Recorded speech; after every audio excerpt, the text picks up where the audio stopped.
thank you, Peter, for your excellent introduction. That was really good to get an overview. I'm actually going to give you a bit of an introduction about our oral history collection. So I'm one of the historians at the City of Sydney, and my colleague Lisa Murray is going to talk after me. But I just wanted to give you a bit of a background to the oral history collection, and then also what we've got in it and how you can use oral histories from your perhaps own collections or in a local library or in the National Library for other sort of projects. So the city's oral history collection contains more than 500 recorded interviews, and historians at the City of Sydney have been recording, generating oral histories since the 1980s as part of a vigorous program of research, publications, websites and exhibitions. And the earliest interviews that we have in our collection date from 1982. So these oral histories were created for a range of purposes. So initially as background research to write our local histories of areas like Surrey Hills and Chippendale, and later to write a history of Sydney's Chinese community.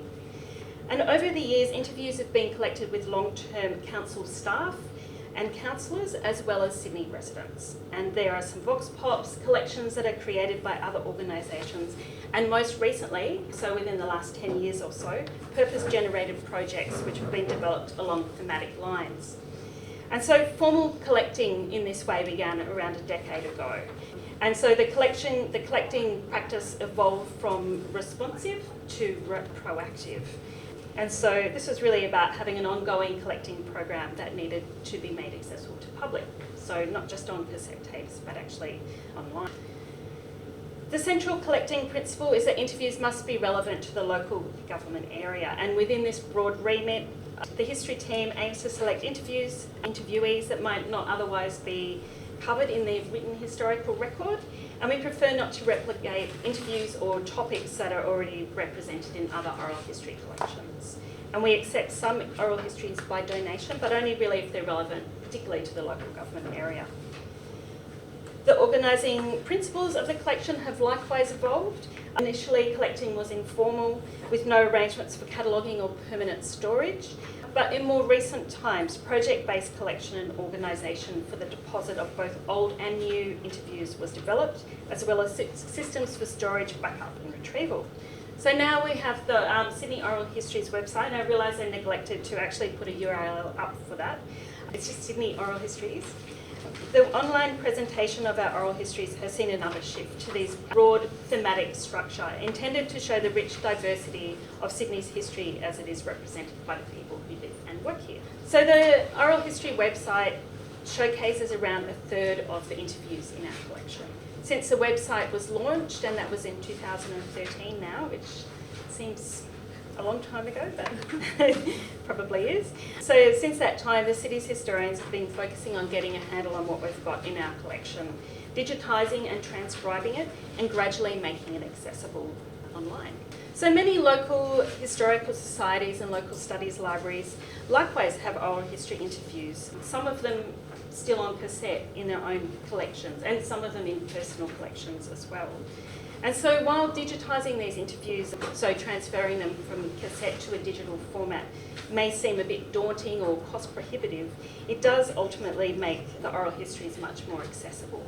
And in our case, it's made them much more accessible online, which was not something that we could do before. And also means that once they're in a digital format, then you can actually use them in different ways. So rather than being in a library and playing a cassette tape with some headphones on, you can listen to them at home, or you can also do other things with that audio. So of course there's the upfront cost to professionally digitise, but there's actually a lot of open source software that's out there that can help you to edit audio files and to assist with transcription.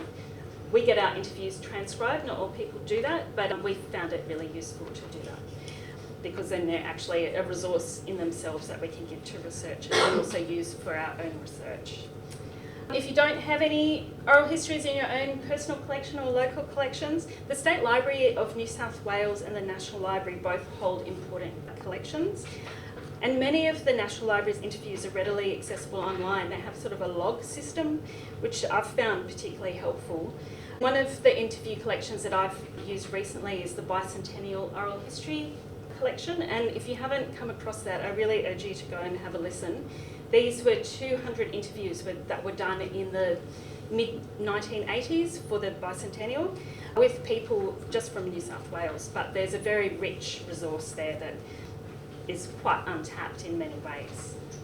So just thinking about what oral history testimony can do, it can provide an insight into a past that's not often found in the written record.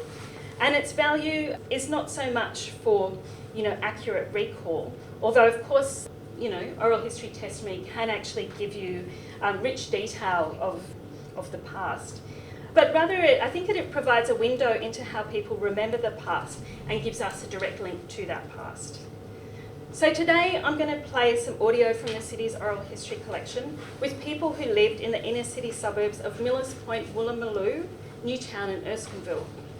And they are all talking about their lived experience of the Spanish flu, or whatever the correct terminology is that I've neglected to refer to it, in 1919. So the first interview that you'll hear is with a woman that was called Alice Brown, and the interview was conducted in 2006 by Frank Hymans. This was part of a project that was commissioned by the New South Wales Department of Housing with residents of Millers Point, and we actually have this collection as well as the State Library. And the remainder of the interviews that I'll be playing, I'm only playing segments from them, they were undertaken in the mid-1990s by Sue Rosen. And this was a project that was commissioned by the South Sydney Council, and again, these interviews are now within our collection. And so the people that you'll hear speaking in order, so you've got Alice Brown, who I mentioned before, Billy Pascoe, Grace Schwebel, Henry Brown, Keith Mulhern, and Joyce Higgins. So the piece is actually about 10 minutes long, so sit back and have a listen. I'll just recap at the end. My mother was born in Tasmania. Her dad was a seaman, and he was born in Kent Street, Millers Point. I think he was at sea when Mum caught the flu in 1919, and she was only sick a couple of days, and she was taken to the temporary hospital in the Deaf and Dumb Institute in City Road, where she died. She left three of us. I had two brothers. George was the eldest. He was 4.5, and Eddie was 3.5, or almost that, and then myself, I was a year and 11 months. My grandmother took us down to Kent Street, Millers Point, to 84 Kent Street, where I lived until I was 29. But Mum wouldn't stay at home. My grandmother wanted her to stay at home, and she would nurse her, because Gran had been nursing some of the neighbours as well. Ruby Callback, next door to my grandmother in Kent Street, she had just got over the flu, and she said to my mother, "Are you frightened?" And she says, "Yes." And my grandmother reckoned she frightened herself into it, but she wouldn't stay home. She thought she'd get better at hospital. Gran said it was very bad weather, and of course in those days I believe the ambulance were not like now, they were only canvas and that. And they took her to several hospitals, a couple of hospitals, Canterbury and somewhere else, but they couldn't get in. And she was within 6 weeks of a confinement. Straight after that we got the flu, and I think everyone in Woolloomooloo had the flu. They cut all schools were stopped, Black Henley stopped. If you walked outside, you had to have a mask on. And there was no cure. All you done was go to bed. And anyone that was up, the only cure there was, I used to have vinegar and brown paper. That was the only, there was no Aspros them days, nothing like that. Never heard of headache powder or Aspros, that was unheard of in 1920. So all you done, you went to bed and you stayed there for 4 or 5 days. They were dying like flies. They had trams run up Box Street with a great big red cross on them. They take, the hospitals were all full, and they took them out the showground. Put them where the horses and cattle, all that was. That's where they all finished up. Well, we just hadn't been over that 6 months, then the bubonic plague come. That was, with all the rats, that war come back for the war too. And that's where the flu come. There was more killed with the flu than was killed in the war. They were killed in hundreds and thousands. Every street you say, poor old so-and-so's gone. Oh, so 2 gone in the one house. They died like flies. And they were cured for it. keep the fever down, they give you vinegar and brown paper. I don't know why the brown paper come in it. But what did they do with it, this brown paper? First they get the fever down. But they put it on your chest? No, on your forehead. And you laid in bed then nearly died for about 10 days, I think it was, before you got over it. Did you get it? Everyone got it. Everyone in the house had it, like everyone in the street had it, like the practically, yeah, like, they didn't all have it together. It went for 3 months, I say, roughly. But over a period of 3 months, I don't know anyone who didn't get it. Because somebody had inhaled somewhere, and that was it. Someone else would catch it. As soon as you breathed out, that was how it was caught. Now, did you know any people who died? Oh, 100. I was only young at the time, but you'd hear them say, Mr. So-and-so, and even young kids, like 4 or 5 year old, anyone 16 or 17, and people 50 and 60, and there's nothing you could do about it. That sounds terrible. It was terrible. Now, around you were very young, but around 1919, 1920, there was a flu epidemic and a bubonic plague.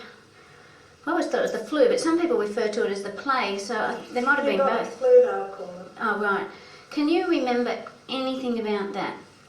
What I vaguely remember about that was we had to wear the masks, and people were getting injections, and my father refused to allow us to have injections.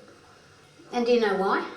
For the simple reason, he said that there were people they injected people and they got the flu and died anyhow. The odds weren't good enough, and he was very strict in our days about home cleanliness. People used to have what they call phenol, or common name was called shoot dip, and we had to, the toilets and all those were always in the backyard, and we were always made to wash our hands before meals. We were kept clean. The home was vermin free. The drains outside the laundry and the wash house, some people call the wash house, there was always phenol that was put in there every day for like the drain. So he was very strict about that. He wouldn't allow us, and not one of us came down with it. Yet there were people down around the street, lots of people did die from it, but it didn't affect our family. What smells can you remember of Erskineville? What are the smells that you can remember from Well, the main thing was the pottery over here in the big yard. They used to salt the kilns at the pottery when they were putting the glaze on the earthenware pipes, water pipes. They'd salt the kilns and let a certain amount of chlorine in the air. But Dad always reckoned that was a good thing for the district, because when the pneumonic flu hit just after the First World War, I think it was about 1919, Erskineville had a lower death rate than practically every other suburb in Sydney. When people had to wear a mask, I had one for years, a little mask with a couple of loops on it, and if you were going out to the zoo or anywhere where there was a crowd of people, you had to wear one of them. It was compulsory. But Dad always reckoned it was the chlorine in the air from salting the kilns that more or less purified the air in Erskineville. Can you remember the flu epidemic in Yes. about 1919? Well, the war, 1919, when the war finished. Yeah, what was that? Tell me, what can you remember about that?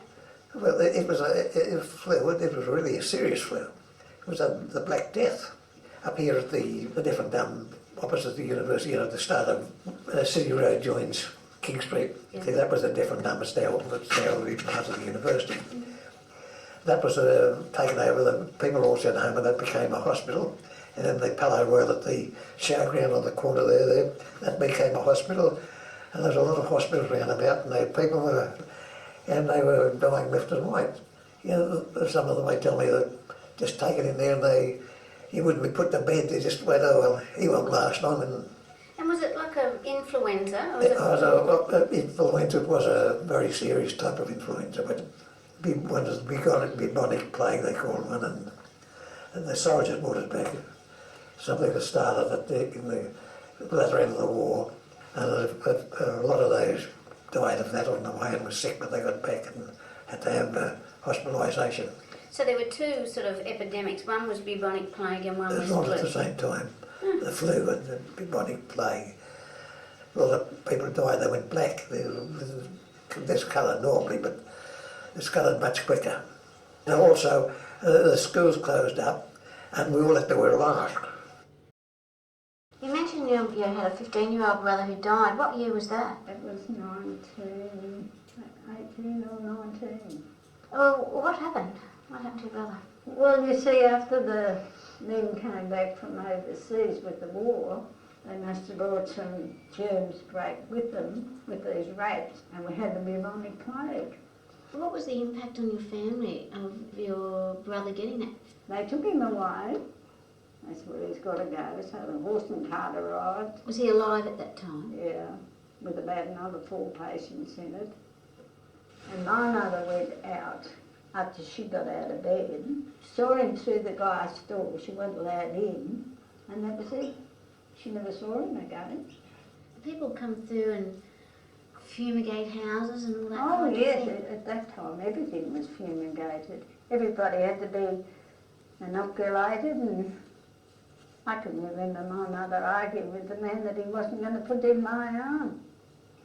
God. But we had a cousin that worked at Grace Brothers, Broadway, and the doctor must have used the same needle 10 times. My cousin, to the day she died, had a mark up here the size of a florin because the needles were so thick. I mean, everything was so crude. Yes. Yeah, but they had no choice because it hit so suddenly. Was this area isolated and quarantined? Well, it wasn't just this area, it was all over. All over what? The waterside areas? All over Australia, I think. Oh, I think it was a national thing. I don't think it just belonged to us. I think all the suburbs had it.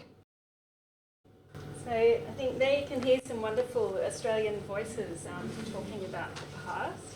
And for me, these edited sections of interview are valuable because they give us really an insight into how the flu affected people's daily lives and how families and communities coped.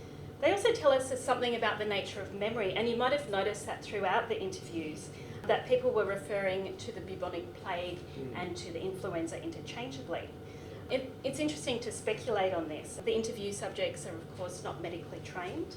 The bubonic plague, which was known as the Black Death, was present in Sydney in the early decades of the 20th century, and the plague was much reported on and was in the living memory of the people, well actually for some of the people that were interviewed. And it is interesting because other people have speculated that when that confusion comes up between the plague and the flu, it actually depends if they were alive at the time that the first outbreak happened in 1900. But it definitely was something that was in the collective memory of all of the people that were interviewed.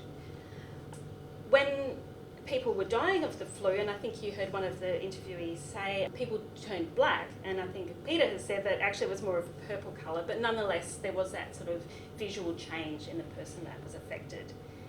And it's historian Lucy Tax has noticed this. I guess you would call it maybe a transposition or just a confusion.